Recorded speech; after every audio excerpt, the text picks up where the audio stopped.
Hello, everyone. Hello, IVP fans and friends, and welcome to IVP 2024. My name is Patrizia Acera, Executive Director of the International Voices Project. We are getting ready to launch IVP 2024, which will run October 28th through November 25th, Mondays at 6 p.m. at the gorgeous Instituto Cervantes. The reading series is free. It's followed by a talkback and a complimentary reception. Today, we are meeting with the playwright and translator of our first reading, which will happen on October 28th, Monday, October 28th. And it's my pleasure to introduce you to Liza Ann Acosta and Carlos Canales. Hi. Hi. So what we're going to do is we're going to have a few questions to help you get to know them. We may have a surprise guest, so I won't mention his name, but he may be joining us in a few minutes. We all had a chance to talk before we started recording. So Liza Ann, we're going to start with you. Liza Ann is a dean at North Park University. She's been translating a long time, about 3 decades. And my first question to you, Liza Ann, is when did you start translating? I began translating when I was in my master's program at North Carolina State University. One of my advisors, he was one of the biographers of Hemingway, and he actually dressed like Hemingway too, which is really weird. Yes, yes. He acquired the persona, the hunter one. Wow. He was very great. So he was working on one of the last volumes of biography that he was working on, and it was covering the period of Hemingway in Spain. So he asked me to translate primary texts from the time, so that he could get a sense of the time period in Spain, but also letters from the Hemingway's friend who was a Cuban fisherman. It's very interesting. So. Wow, what a way into translation. What I love about talking to translators is they all have their own way in, their own connection to it. How did you meet Carlos? I was already in my PhD program and I was working on my dissertation. And I started going to conferences at the time. It was late 90s, 95, 96, something like that. And I attended this international conference, a week-long jornadas in Puebla. And Carlos happened to be there, and you recognize that accent, right?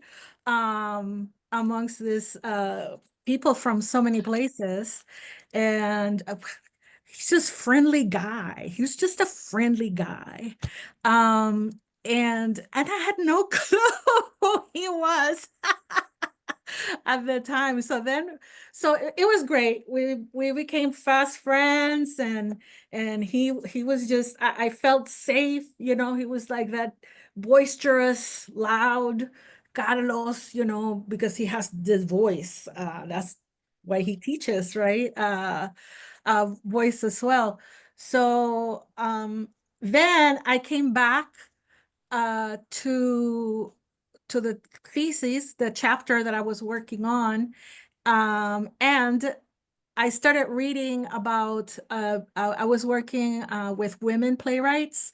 So I was covering a particular period of time during the 80s in Puerto Rico, and I see his name in a book. So I called him and I said, are you the same Carlos Canales that is in this book?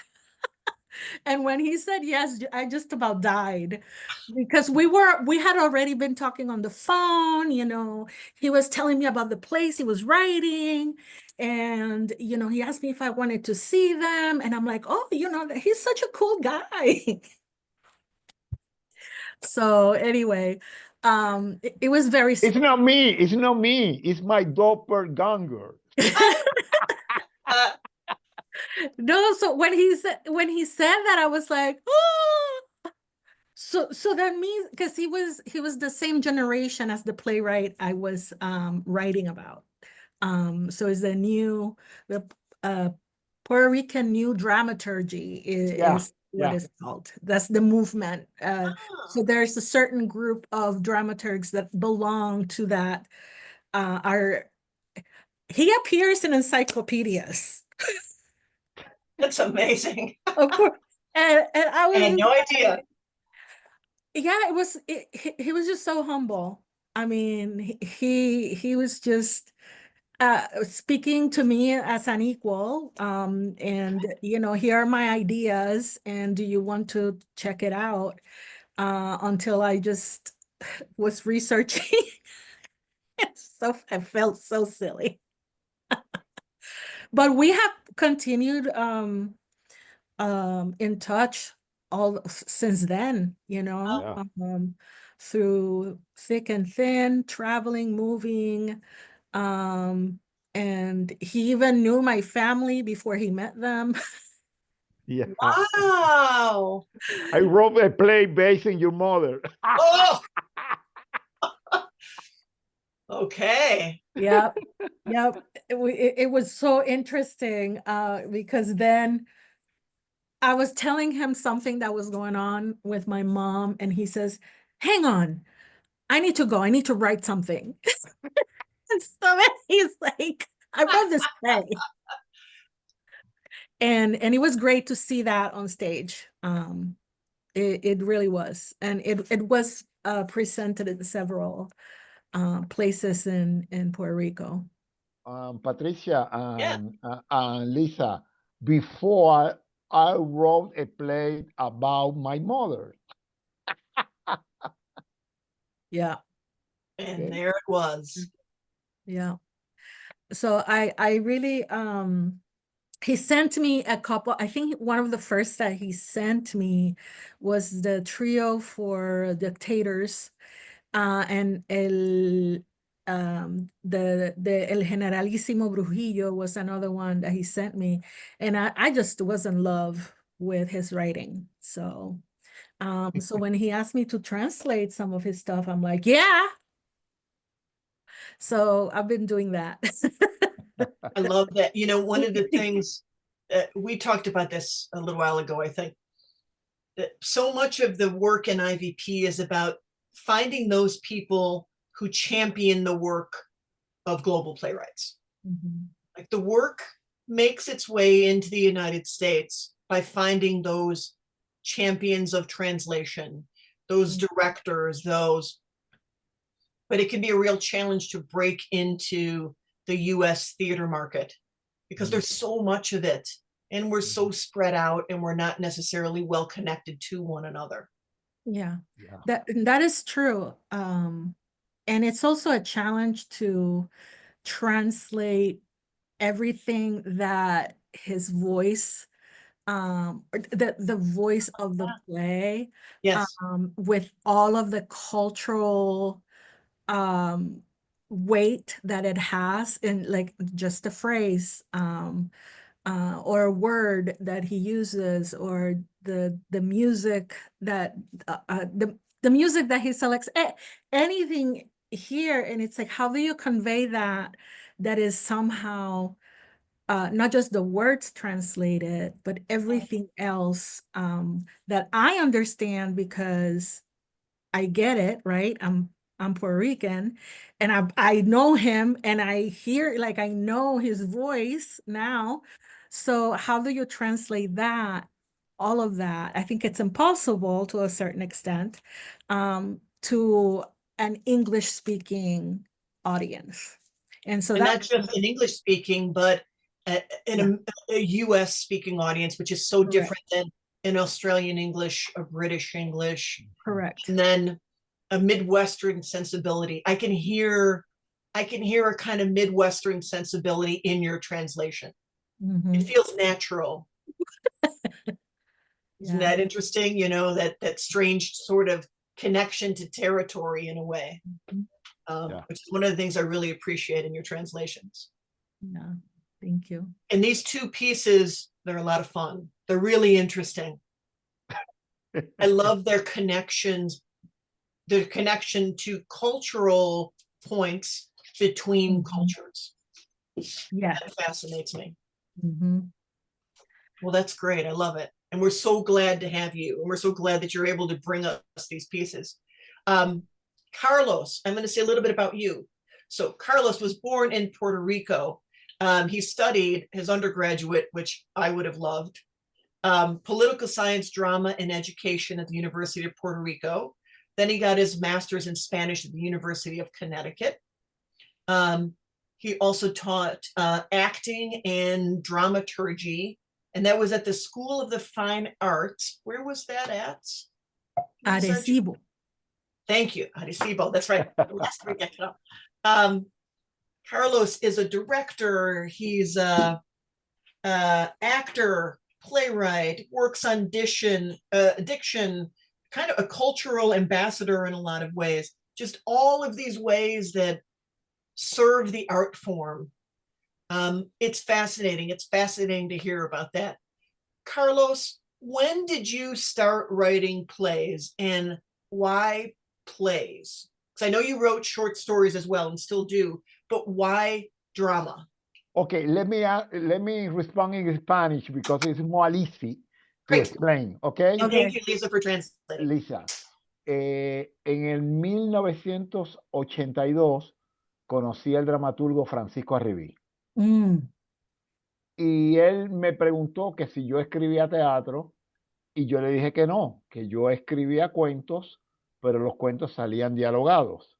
Entonces Arribí me dijo, usted no es cuentista, usted es dramaturgo. Yo le creí, adapté un cuento al teatro, lo leyó y me dijo, yo tenía razón, usted es dramaturgo.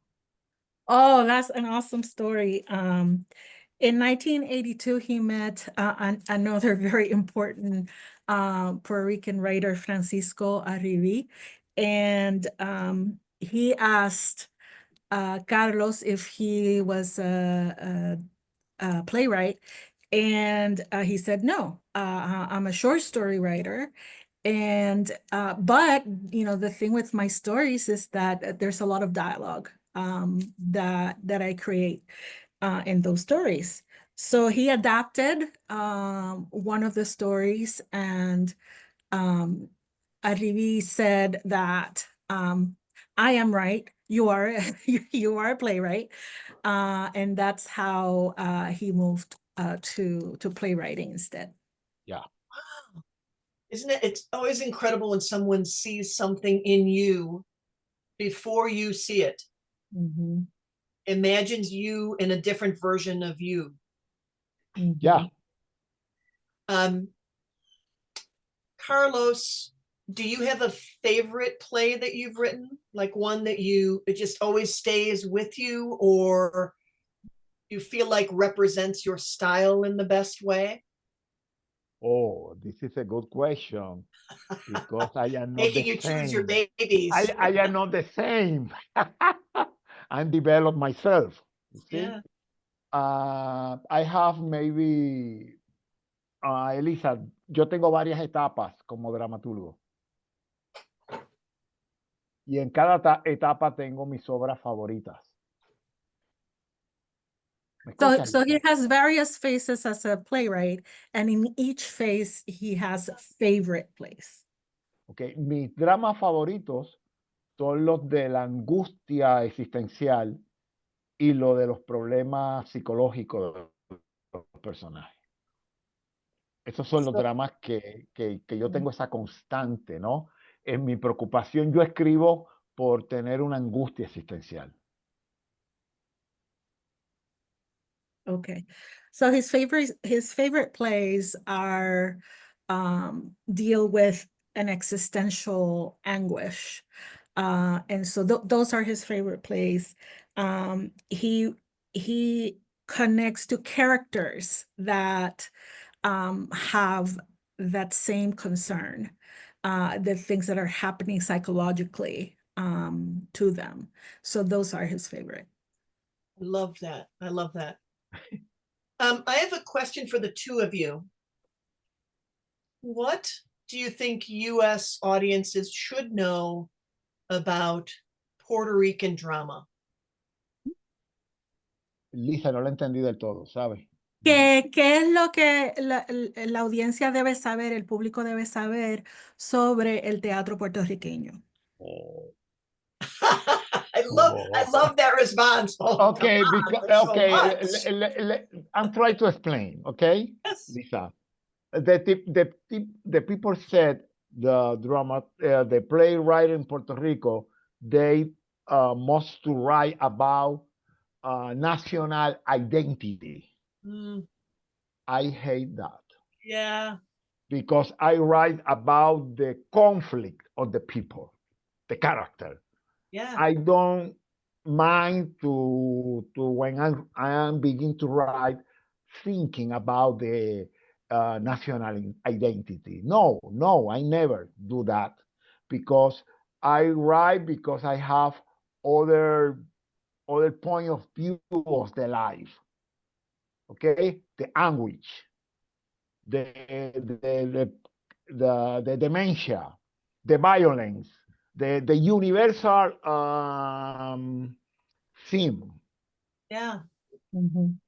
Okay, I don't like that position that people said, oh, I am a Puerto Rican playwright because I love Puerto Rico and etc. etc. etc. I write for everything. I write for other things. It's not about the national identity. Yeah. It's in my play, you identify national identity. Oh, this is other thing. But I'm not conscious to write about that. Okay, I'm trying to.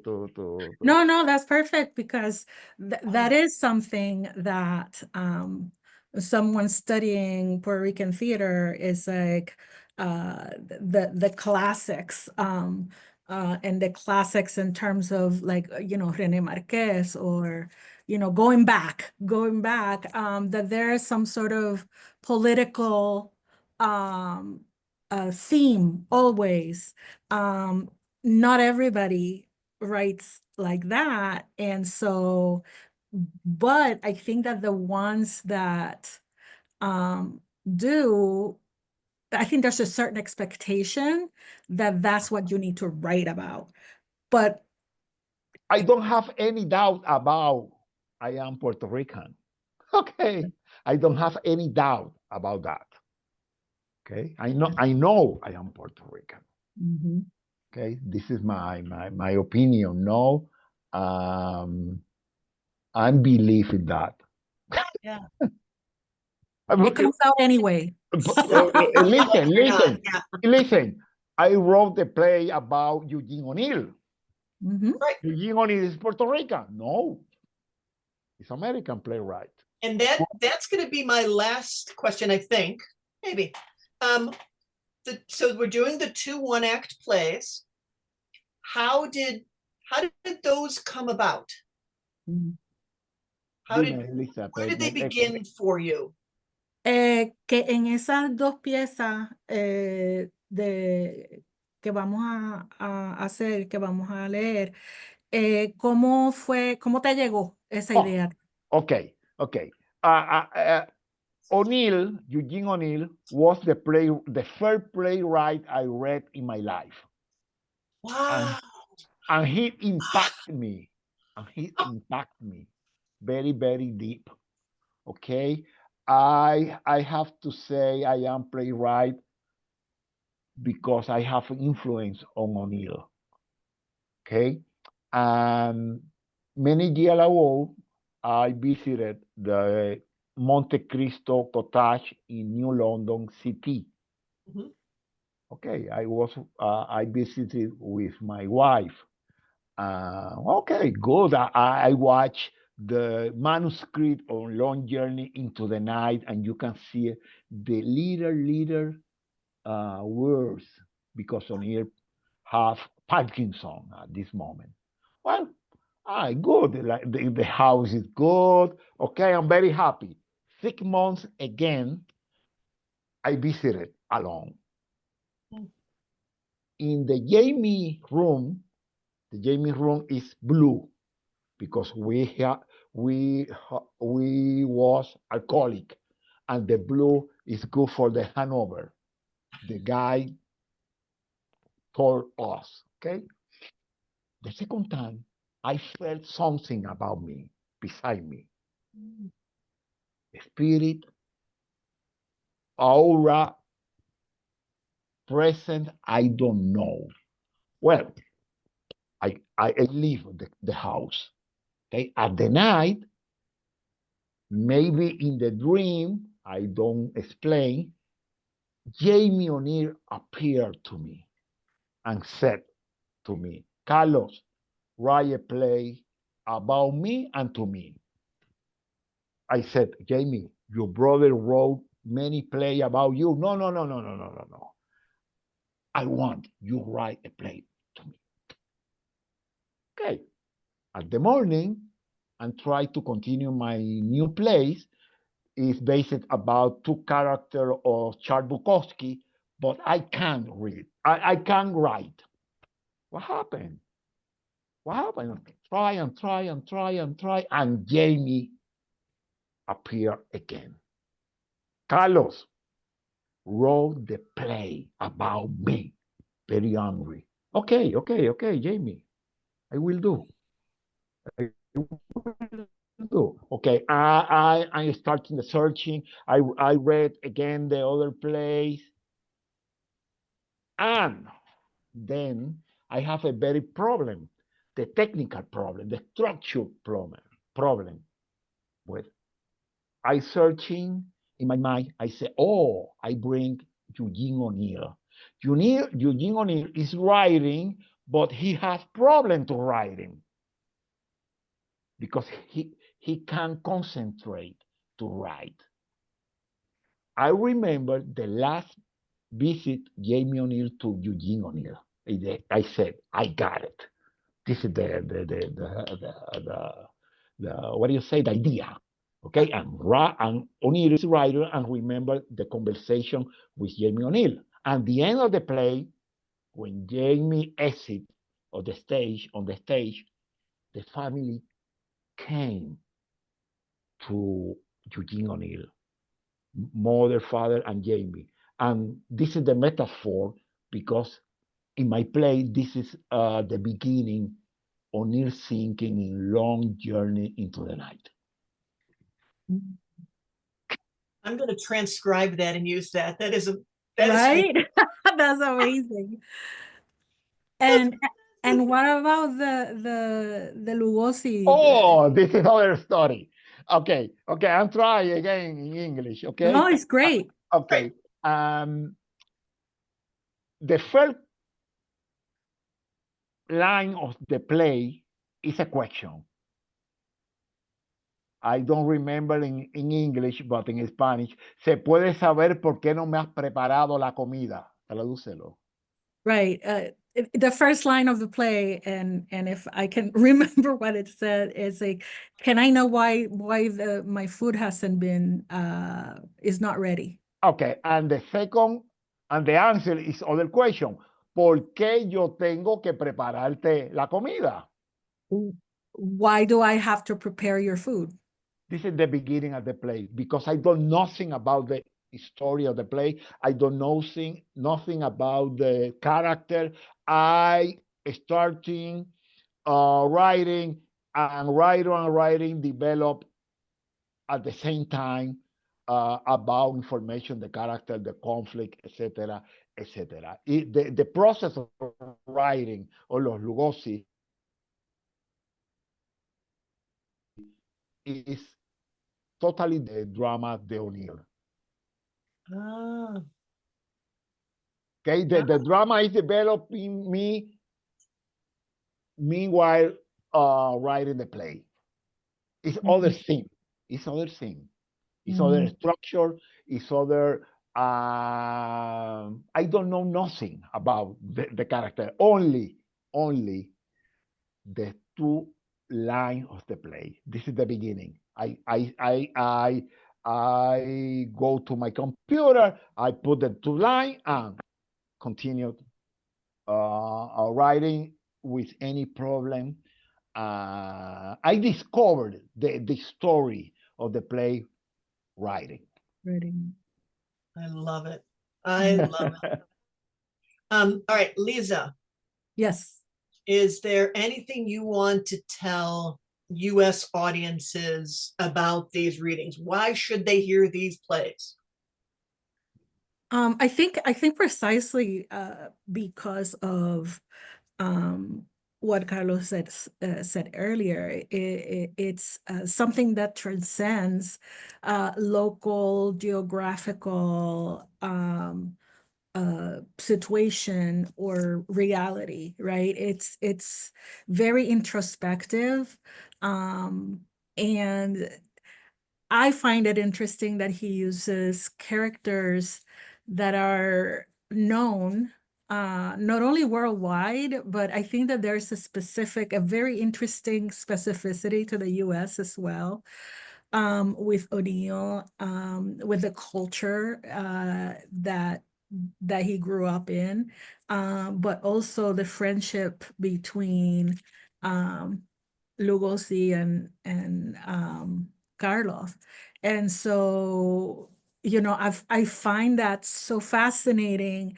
All the rumors, all the things, all the people talking about what happened and that we don't know. We just don't know. Yeah. But the tension is there. And it's, I think that that's an important aspect too. This Hollywood that was then, this is now, but what has changed? Yeah. Interesting. Yeah, there's connections to the present. Yeah. Sure. Yeah. And so I think it's really looking inwards, no matter where you are. So I think that transcends. Yeah. Let me add something about the O'Neill play. Many years ago, maybe 4 years ago, I watched The Long Journey into the Night in the house, the O'Neill, in New London. Ah, okay. Yeah, the production was in the house, The Long Journey into the Night, because the setting of the play is this Sure. house. What we would call site specific. Yeah. Yes. Yeah. Wow, that would be a great production to see. Yeah. Yeah. Well, I want to thank you both so much. What a great way to kick off these meet and greets with playwrights and translators.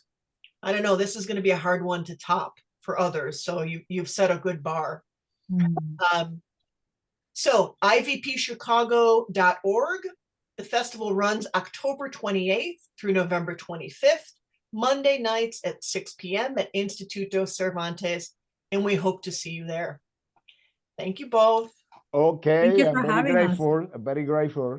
Okay. Got it.